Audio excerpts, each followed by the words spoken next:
Mesdames et messieurs, à retenir pour l'essentiel dans ce journal du jeudi 4 août 2022, Kouilou, sensibilisation sur la vaccination contre la rougeole et la fièvre jaune. Oui, réalité socio-économique du village d'Imonika, vu par notre rédaction. Mesdames et messieurs, bienvenue à tous.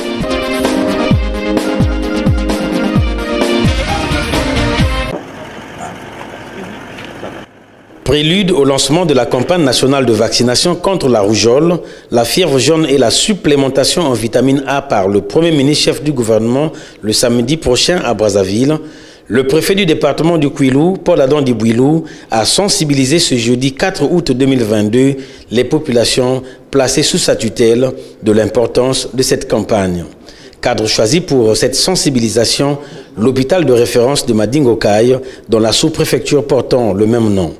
Présents à cette activité, les corps constitués départementaux, les agents de santé ainsi que les populations.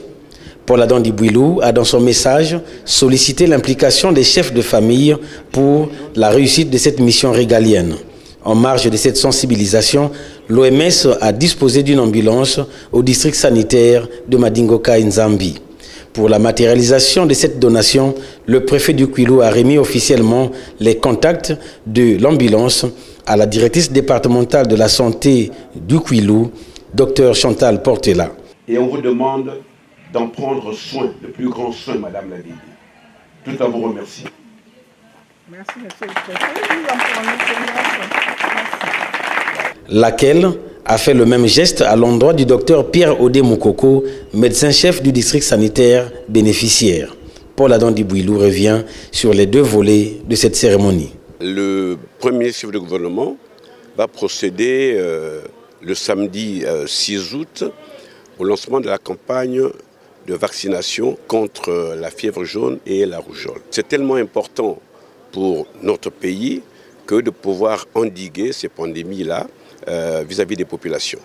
C'est pour cela que nous également, nous avons choisi ce jour, qui est un jour particulier, parce que nous avions à remettre un don de l'OMS, notamment l'ambulance, mais également profiter pour lancer cette campagne de sensibilisation auprès des populations de Madingokai et des environs. Parce que nous estimons qu'effectivement, il faudrait que cette campagne soit une réussite totale et que les gens viennent massivement pour pouvoir adhérer à cette campagne de vaccination.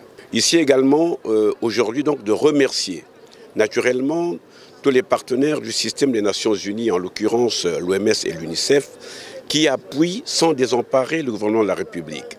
Et les retombées de cette politique de partenariat arrivent jusqu'à Madingokai, dont l'illustration est faite par ce don de l'ambulance. Tout cela nous réjouit.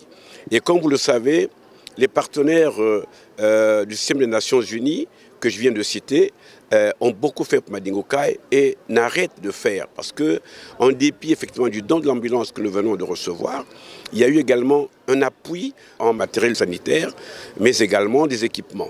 Enfin, la vaccination contre la rougeole concernera les enfants de 6 mois à 9 ans, tandis que celle de la fièvre jaune cible les personnes âgées de 9 mois à 60 ans.